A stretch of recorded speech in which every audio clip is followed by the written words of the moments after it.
గత శాసనసభ ఇప్పుడే మా అధ్యక్షులు వారు పవన్ కళ్యాణ్ గారు, లోకేష్ బాబు గారు అందరూ చెప్పారు. ఆంధ్రప్రదేశ్ చరిత్రలో 2019-24 శాసనసభ ఒక దుర్మార్గమైనటువంటి సభ. ఆ సభలో నేను కూడా సభ్యుడిగా ఉన్నాను. 23 మంది ఎమ్మెల్యేలు మాట్లాడడానికి అవకాశం లేదు, మా వైపు చూడలేదు. చూడకపోయినా మా స్థానాల్లో మేము గౌరవంగా కూర్చున్నా సరే మొత్తం మా దగ్గరికి వచ్చి తల్లిదండ్రుల్ని, కుటుంబాలని, పర్సనాలిటీని, వ్యక్తులని బండబూతులు తిట్టి ఈ సభలోకి ఎందుకు వచ్చాం? రాని వాళ్ళే అదృష్టవంతులని బాధపడినటువంటి రోజులు, చెవుట్లో కాటన్ పెట్టుకొని వినలేనటువంటి రోజులు గత శాసనసభలో మేము ప్రత్యక్షంగా చూసాం అధ్యక్ష. ఈరోజు తెలంగాణ ఉద్యమం అద్భుతంగా జరిగింది, కానీ ఎప్పుడు శాసనసభ్యుల మీద భౌతిక దాడులు ఎప్పుడూ జరగలేదు. కానీ గత శాసనసభలో ఒక దళిత శాసనసభ్యుడైనటువంటి ప్రస్తుత మా మంత్రి గారైనటువంటి బాల వీరాంజనేయ స్వామిని సభాపతి స్థానం దగ్గరికి వచ్చి ఆయన పైన భౌతికంగా దాడి చేస్తే ఎంత ఆవేదన చెందాం, ఎంత బాధ చెందాం. ఆంధ్రప్రదేశ్ ఈ రాష్ట్రానికి, దేశానికి ఒక రోల్ మోడల్. ఇటువంటి ఆంధ్రప్రదేశ్ శాసనసభలో ఇటువంటి సంఘటనలు జరగడం, అది మా కళ్ళతో మేము చూడడం చాలా బాధ, ఆవేదన కలిగింది. ఏది ఏమైనా ఒక అనుభవజ్ఞైనటువంటి వ్యక్తి, ఈ రోజు వరకు మీ అవతారం ఒకటి, ఈ రోజు నుంచి మీ అవతారం మార్చాలి. ఎందుకంటే రాజకీయాలు చేసేటప్పుడు పదునైన మాటలు మాట్లాడాలి. ప్రతి ఒక్కడు విమర్శించేటప్పుడు వారికి సమాధానం చెప్పాలి. కానీ ఈ రోజు నుంచి మీరు శాసనసభాపతి. నా కోరిక, నా ఆశయం బలహీన వర్గాల తరపున మీకు కోరుతున్నాను.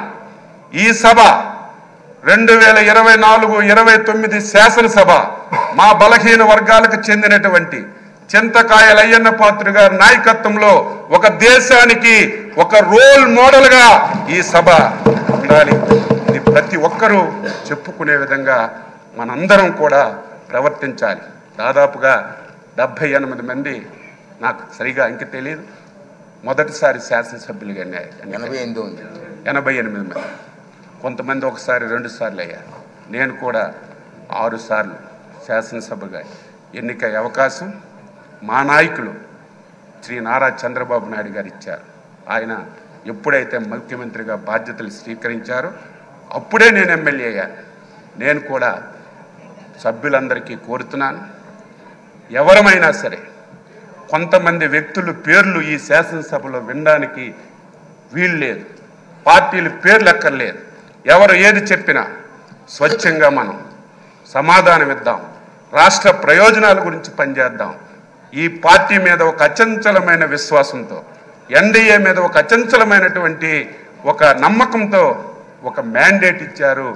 దీన్ని మనందరం కలిసి మంచిమైనటువంటి చర్చలు జరిపి మంచిగా ఈ సభను తీసుకెళ్దామని ఒక్కసారి తెలియజేస్తూ, ఈ సభ పామరులందరికీ అర్థమయ్యేలాగా సరళమైన భాషలో మీరు మాట్లాడతారు. అందులో గర్వం లేదు, సరళమైన భాషే మీరు ఎప్పుడు మాట్లాడారు. ఇప్పుడు మీరు పిఆర్ కాలేజీలో చదువుకున్నప్పుడు ఒక గ్యాంగ్ లీడర్గా, రాజకీయాల్లో ఇప్పుడు ఒక మాస్ లీడర్గా, ఇప్పుడు మా శాసనసభను ఒక తరగతిగా భావిస్తే క్లాస్ లీడర్లా కాకుండా ఒక క్లాసిక్ లీడర్గా మీరు ఉంటారు అనే పరిపూర్ణ విశ్వాసం మా అందరికీ కూడా ఉంది. నిన్ననే మరి సింహంలాగా చెప్పుకునే వాళ్ళు సభకు వచ్చి వారి పేరు కూడా మర్చిపోయేలాగా పెప్ప అన్నారు. ఎందుకంటే అయ్యన్న పాత్రుడు గారిని సభాపతిగా ఎన్నుకుంటున్నారని అప్పటికే తెలిసిపోయింది కాబట్టి మరి వాళ్ళ పేరు కూడా మర్చిపోయే పరిస్థితి వచ్చింది.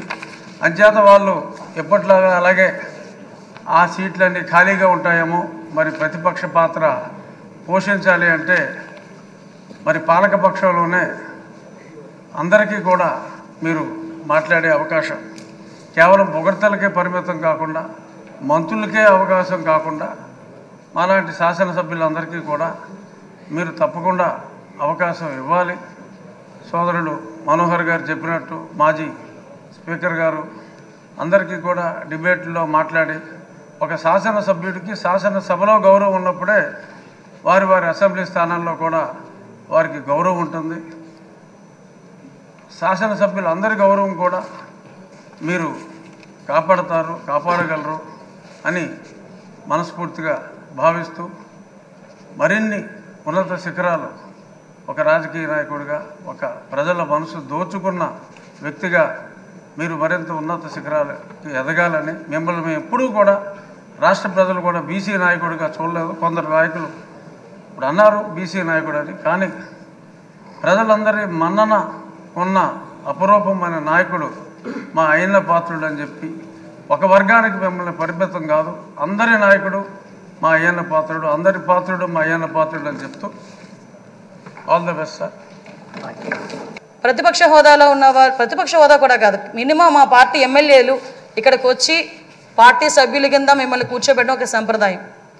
సాంప్రదాయాలకు విలువిచ్చే ఒక పార్టీగా, సాంప్రదాయాలు విలువిచ్చే అధికార పక్షంగా నిన్న కూడా ప్రమాణ స్వీకారాలు చేసేటప్పుడు 11 మందిలో ఒక ఎమ్మెల్యే మాత్రమే జగన్మోహన్ రెడ్డి అన్న వ్యక్తి, అతనికి ప్రతిపక్ష హోదా లేదు.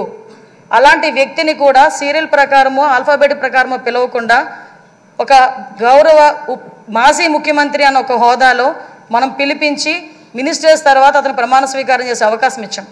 అది మన గౌరవం, మన సంప్రదాయం. అది కాకుండా ఈరోజు అటువంటి సంప్రదాయం ఎందుకు వాళ్ళు రిసీవ్ చేసుకోలేకపోతున్నారు? ఈరోజు ఒక బీసీ నాయకుడు, ఆయన రాకపోతే పోయాడు, ఆయన పులివెందులు వెళ్తాడు, ఎక్కడికి వెళ్తాడు. మిగతా సభ్యులను కూడా పిలిపించి కూర్చోబెట్టి మిమ్మల్ని ఆ స్థానంలో కూర్చోబెట్టని పిలిపించుంటే ఎంత గౌరవంగా ఉండేది. అంటే వాళ్ళకి గౌరవం ఇచ్చి పుచ్చుకోవడం కూడా చేత కాదన్న సంగతి ఈ ఒక్క సభ మొదటి రోజే మనందరికీ కూడా అర్థమైంది. నేను ఒకటే అప్పీల్ చేస్తున్నాను సార్, ఈ సభలో ఇంతకుముందు జరిగిన అవమానాలు కానీ, ఏ ఆడపిల్లకి కూడా ఇంతకుముందు జరిగిన అవమానాలు కానీ, ఏ ఒక్కరికి కూడా, ఆడపిల్లలకే కాదు ఇక్కడ శాసన సభ్యులకి కూడా ఎక్కడ కూడా ఎటువంటి అవమానాలు జరగకుండా చూసుకునే బాధ్యత. ఎందుకంటే నాయకుడిగా 40 సంవత్సరాల సుదీర్ఘ అనుభవం చంద్రబాబు నాయుడు గారి కంట కన్నీరు చూసింది ఈ అసెంబ్లీని. అటువంటి ఈ అసెంబ్లీలో ఆ రోజు కౌరవ సభగా ఉన్న అసెంబ్లీలోకి మళ్ళా గౌరవ సభగా వస్తానని చెప్పి ప్రమాణం చేసి ఇంతమంది సభ్యుల్లో గౌరవంగా మమ్మల్ని కూడా తీసుకొచ్చినందుకు ప్రత్యేకంగా ఆంధ్రప్రదేశ్ రాష్ట్ర ప్రజలందరికీ కూడా ధన్యవాదాలు తెలియజేసుకోవాలి. ఎందుకంటే 175 మంది అంటే ఒకటి మాత్రం చెప్పాలంటే 5 కోట్ల ఆంధ్రప్రదేశ్ ప్రజల్లో 175 మందికే వస్తుంది అధ్యక్ష అని పిలిచే పలుకు. ఒకే ఒకరికి వస్తుంది అధ్యక్ష అని పిలిపించుకునే ఒక వర్డ్. అది మీరవ్వటం నిజంగా మా అదృష్టం, ఉత్తరాంధ్ర ప్రజలు చేసుకున్న అదృష్టంగా నేను భావిస్తున్నా. అటువంటి ఉత్తరాంధ్ర నుంచి వచ్చిన మీరు ఈరోజు ఇందాక పెద్దలు గౌరవనీయులందరూ చెప్పినట్టుగా ఉత్తరాంధ్ర ప్రజలకే కాదు ఆంధ్రప్రదేశ్ రాష్ట్ర ప్రజలకి, అదేవిధంగా భారతదేశంలోని స్పీకర్లందరికీ కూడా ఆదర్శప్రాయంగా ఉంటారని నేను మనస్ఫూర్తిగా నమ్ముతున్నా. మీకు ఆ బ్యాలెన్సింగ్ ఉంది సార్. చాలామంది ఏమనుకుంటారంటే మనం స్పీడ్ అవుతామేమో అనుకుంటారు, కానీ మీకు ఆ బ్యాలెన్సింగ్ ఉందన్న సంగతి నాకు తెలుసు. ఎందుకంటే మిమ్మల్ని అతి దగ్గరగా, మీ కుటుంబ సభ్యురాలుగా నన్ను ఎప్పుడు కూడా ఒక కూతురుగా చూసుకుంటారు. అమ్మ కూడా ఎప్పుడు కూడా మమ్మల్ని అందరినీ కూడా ఆదరిస్తారు. మీకు ఇంకొక విషయం చెప్పి ముగిస్తాను సార్. నేను లాస్ట్ టైం గవర్నమెంట్లో ఏదైతే ఆడపిల్లల మీద ట్రోలింగ్ కానీ, సోషల్ మీడియాలో ట్రోలింగ్స్ కానీ, అదేవిధంగా వ్యక్తిగతంగా మాట్లాడడం కానీ, మీరే కాదండి అక్కడున్న చాలామంది అండి సోషల్ మీడియాలో బాధలు పడ్డాం. బయటకు వస్తే నోటుకొచ్చినట్టు తిట్టారు. మీతో పాటు మాకు కూడా 23 కేసులు ఇంచుమించుగా కేసులు పరంపర నడుస్తుంది. మీరు నేను కలిపి ఉన్న కేసులు చాలా ఉన్నాయి, ఇంచుమించు 4-5 కేసులు ఉన్నాయి. ఇవన్నీ మళ్ళీ పునరావృతం కాకుండా రాబోయే తరాల వారికి ఒక శాసనసభ అంటే ఇలా ఉండాలి. లాస్ట్ 5 years చాలామంది నాతో చెప్పారు, మేము పిల్లలతో కూర్చొని శాసనసభ చూడలేకపోతున్నాం. ఇంతకుముందు స్కూల్ పిల్లల్ని తీసుకొచ్చి గ్యాలరీలో కూర్చోబెట్టి శాసనసభ అంటే ఇలా జరుగుతుందని చూపించేవారు. అటువంటి సంప్రదాయం పోయి ఈరోజు టీవీలు ఆఫ్ చేశారు లాస్ట్ 5 years కూడా. అలా కాకుండా అందరూ కూడా శాసనసభను వీక్షించి జరిగే చట్టాలని కూడా వాళ్ళందరూ కూడా పాలు పంచుకునే అవకాశం కూడా మనందరం కూడా కలిగజేయాలని, దానికే మీరు సూటబుల్ వ్యక్తిగా మేము అనుకుంటూ మీకు మరొకసారి ఉత్తరాంధ్ర తరపున, పాయకరావుపేట నియోజకవర్గం తరపున ధన్యవాదాలు, అభినందనలు తెలియజేసుకుంటున్నాను సార్. Thank you. మా తిరువూరు నియోజకవర్గం పూర్తిగా గ్రామీణ నియోజకవర్గం, వ్యవసాయప్రదమైన నియోజకవర్గం. మరి ఏ ఊరు చూసినా రోడ్లు లేవు, డ్రైనేజీ లేవు, నీళ్లు లేవు. గత 5 ఏళ్లుగా ఈ ప్రభుత్వం అందరినీ నిర్లక్ష్యం చేసింది. మరి ఈ నేపథ్యంలో రాబోయే రోజుల్లో మాలాంటి శాసనసభ్యులు మా సమస్యల గురించి, మా ఎస్సీ, ఎస్టీ, బీసీ, మైనార్టీల హక్కుల గురించి మాట్లాడే అవకాశం మీరు కల్పిస్తారని, అలాగే ఇక్కడున్న మెజారిటీ కొత్త సభ్యులకి శాసన వ్యవస్థ మీద అలాగే పరిపాలనా వ్యవస్థ మీద అవగాహన రావటం కోసం గత 5 సంవత్సరాల విధ్వంసం మీద, వివిధ రంగాల్లో జరిగిన విధ్వంసం మీద భవిష్యత్తులో అనేక క్యాబినెట్ సబ్ కమిటీలు ఏర్పాటు చేస్తారు. అలాగనే కొన్ని కీలకమైన అంశాల మీద హౌస్ కమిటీలు కూడా రాబోతాయి. అలాంటి కమిటీల్లో మాలాంటి కొత్త వాళ్ళకు అవకాశం ఇచ్చి పరిపాలనలో మమ్మల్ని కూడా ఇన్వాల్వ్ చేసి ఏ ఆకాంక్షల ప్రకారం అయితే మనందరినీ ఇక్కడికి ఎన్నుకొని ప్రజలు పంపించారో, ఫలితాలు వచ్చిన రోజే సభానాయకులు చెప్పారు ఇది అధికారం కాదు బాధ్యత అని. ఆ బాధ్యతతోనే నిన్నైనా భవిష్యత్తులోనైనా ఇక్కడున్న సభ్యులందరం ప్రవర్తిస్తామని మీ దృష్టికి తీసుకొస్తూ, నర్సీపట్నం నాయకుడు నవ్యాంధ్ర శాసన సభాపతి అయినందుకు మరొకసారి హృదయపూర్వకంగా మా తిరువూరు నియోజకవర్గ ప్రజల తరపున అభినందనలు తెలియజేస్తున్నారు. స్థితి ఆ రోజు ఎన్టీ రామారావు గారి దగ్గర నుండి ఈరోజు చంద్రబాబు నాయుడు గారి వరకు కూడా తెలుగుదేశం పార్టీలో ఈ ఆంధ్రప్రదేశ్ రాష్ట్రంలో నేను కూడా చూసినటువంటి పరిస్థితి.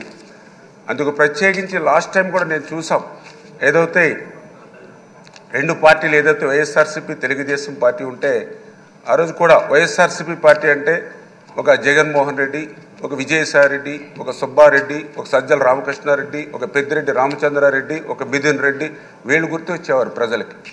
ఒక తెలుగుదేశం పార్టీ అంటే ఒక కళా వెంకట్రావు, ఒక అచ్చెన్నాయుడు, ఒక అయ్యన్న పాత్రుడు, ఒక యనమల రామకృష్ణుడు, ఒక పేతాని సత్యనారాయణ, ఒక కొల్లు రవీంద్ర, ఒక కాలవ శ్రీనివాసులు, ఒక కేఈ కృష్ణమూర్తి. అది తెలుగుదేశం పార్టీ అంటే ఎప్పుడు కూడా బీసీలకి ఆ రకంగా ఎప్పుడు కూడా ప్రాధాన్యత ఇచ్చేటువంటి పార్టీ అనే విషయాన్ని కూడా మరి నేను కూడా చాలా క్లియర్గా చూడడం జరిగింది అధ్యక్ష. ఆ రకంగా మళ్ళీ ఈ రోజు కూడా, ఎందుకంటే ఆ రోజు కూడా బడుగు వర్గాలకి ప్రాధాన్యత ఇస్తూ ఆ రోజు మా గోదావరి దళిత బిడ్డ బాలయ్య గారిని ఒక అత్యున్నతమైనటువంటి పార్లమెంట్ స్పీకర్గా బాలయ్య గారిని తీసుకోవడం కానీ, అదేవిధంగా మరొక దళిత బిడ్డ ప్రతిభాభారతి గారిని మరి ఇక్కడ స్పీకర్గా తీసుకోవడం కానీ, ఈరోజు మళ్ళీ ఒక అయ్యన్న పాత్ర గారు ఒక సీనియర్ నాయకులు, ఒక బీసీ నాయకులు మళ్ళీ ఈరోజు స్పీకర్గా మరి ఈరోజు ఎన్నిక ఇవ్వడం వేళ చంద్రబాబు నాయుడు గారికి, అందుకు సహకరించినటువంటి పవన్ కళ్యాణ్ గారికి, బీజేపీ అందరికీ కూడా మనస్ఫూర్తిగా పేరు పేరున కూడా మరి ధన్యవాదాలు ఈ సందర్భంగా తెలియజేసుకుంటూ, ఖచ్చితంగా ఏదైతే యొక్క శాసనసభ యొక్క హోందాతనం మరింత పెంచేటువంటి విధంగా, ఎందుకంటే మేము కూడా చూస్తూ ఉంటే ఆ రోజు ఆంధ్రప్రదేశ్ రాష్ట్రం మరి తొలి స్పీకర్గా ఆ రోజు మరి ఐదేవర కాళేశ్వరరావు గారు కానీ, మరి ఏదైతే పిడతల రంగారెడ్డి గారు కానీ, కోన ప్రభాకర్రావు గారు కానీ, నిశంకరరావు వెంకటరత్నం గారు కానీ, శ్రీపాదరావు గారు కానీ, యనమల రామకృష్ణుడు కానీ, ఈరోజు మంత్రిగా ఉన్నటువంటి మరి ఏదైతే మన నాదెండ్ల మనోహర్ గారు కానీ, ఇట్లా ఎంతోమంది ఈ సభను హోందాగా సమర్థవంతంగా నడిపించినటువంటి చరిత్ర గతంలో ఉంది. మరి దురదృష్టవశాత్తు మన ముందు మాట్లాడిన వాళ్ళు కూడా చెప్పారు, లాస్ట్ టైం 5 yearsలో కూడా ఏ రకంగా సభ జరిగిందో అందుకు ప్రత్యక్షంగా మేము కూడా సాక్షులమే. మరి కనీసం ఆ రోజు వాకౌట్ చేయడానికి కూడా మైక్ ఇవ్వనటువంటి పరిస్థితి ఆ రోజు శాసనసభలో చూసినటువంటి పరిస్థితి. సాక్షాత్తు ఏదైతే ప్రభుత్వం చేస్తున్నటువంటి తప్పులు ఏవైతే ఉన్నాయో వాటిని మేము తెలియజెప్తే, ఎందుకంటే జనరల్గా ఏదైనా అధికార పక్షం అంటే మెరిట్స్ చెప్తుంది, ప్రతిపక్షం అంటే డిమెరిట్స్ చెప్తుంది. అయినా కూడా వాళ్ళు అవకాశం ఇవ్వకుండా సాక్షాత్తు ఆ రోజు కూడా నాకు బాగా గుర్తు, ముఖ్యమంత్రి స్థానంలో ఉన్నటువంటి ఆయన జగన్మోహన్ రెడ్డి గారు ఒక శాసనసభ్యుడు నా మీద ఒక ప్రివిలేజ్ మోషన్ కూడా మూవ్ చేశారనంటే వాళ్ళు ఎంత ఇరిటేట్ మైండ్లో కక్షతో ఆ రోజు శాసనసభ అంటే ఒక దేవాలయం లాంటి శాసనసభను వాళ్ళు ఏ రకంగా మరి మార్చారనేది ఆ రోజు 5 సంవత్సరాల్లో మేము కూడా అందరం కూడా ప్రత్యక్షంగా చూసినటువంటి పరిస్థితి. మరి శాసనసభలోనే కాదు శాసనసభ వెలుపల కూడా మేము కూడా ఆ రోజు ప్రభుత్వ బాధ్యతలు, ఎందుకంటే మేము మొన్న అఫిడవిట్లో కేసుల వివరాలు నమోదు చేయాలంటే డీజీపీకి అప్లై చేసుకునేటువంటి పరిస్థితి, అంటే ఏ జిల్లాలో ఎక్కడ ఏ పోలీస్ స్టేషన్లో కేసు పెట్టారో కూడా తెలియనటువంటి పరిస్థితి. దగ్గర మా మీద నాకు ఆ వివరాలు తెచ్చుకుంటే 25 కేసులు నా మీద నమోదయ్యాయి. అంటే నాకే ఆశ్చర్యం అనిపించింది, ఎందుకంటే 2019కి ముందు ఒక్క కేసు కూడా మా మీద లేనటువంటి రోజుల్లో మరి 25 కేసులు ఈ ప్రభుత్వం నమోదు చేశారంటే ఏ రకంగా కక్షలు కేసులు వేధింపులతోటి వాళ్ళ పాలన శాసనసభలోనూ సభ వెలుపల ఎట్లా జరిగిందనేది అందరికీ అర్థమవుతున్నటువంటి పరిస్థితి అధ్యక్ష. మరి అటువంటి పరిస్థితికి భిన్నంగా మళ్ళీ అటువంటి ఎవరైతే ఇంతకుముందు మనం మాట్లాడుకునేటువంటి మహనీయులు ఎవరైతే శాసనసభను మరి హోందాగా సమర్థవంతంగా నిర్వహించారో ఆ కోణంలో మళ్ళీ అయ్యన్న పాత్రుడు గారి ద్వారా, ఎందుకంటే నాకు కూడా ఆ నమ్మకం, ఎందుకంటే మీతో కూడా మాకు మంచి సన్నిహిత సంబంధం, మీరు కూడా ఏదో పంచాయతీరాజ్గా కానీ ఆర్ఎన్బిగా కానీ అందులో ప్రత్యేకించి మా గోదావరి జిల్లా పశ్చిమ గోదావరి జిల్లాకి మీరు కూడా ఇన్ఛార్జ్ మినిస్టర్గా ఉండి మిమ్మల్ని దగ్గరగా చూపిస్తున్నటువంటి పరిస్థితి. అంచేత మీ యొక్క సారథ్యంలో మళ్ళీ ఆంధ్రప్రదేశ్ శాసనసభ మళ్ళీ హోందాగా సమర్థవంతంగా నడుచుకుంటుందని పూర్తిగా ఆశిస్తూ మరొక్కసారి మా అందరి తరఫున కూడా మీకు హృదయపూర్వకమైనటువంటి నమస్కారాలు, అభినందనలు తెలియజేసుకుంటాం.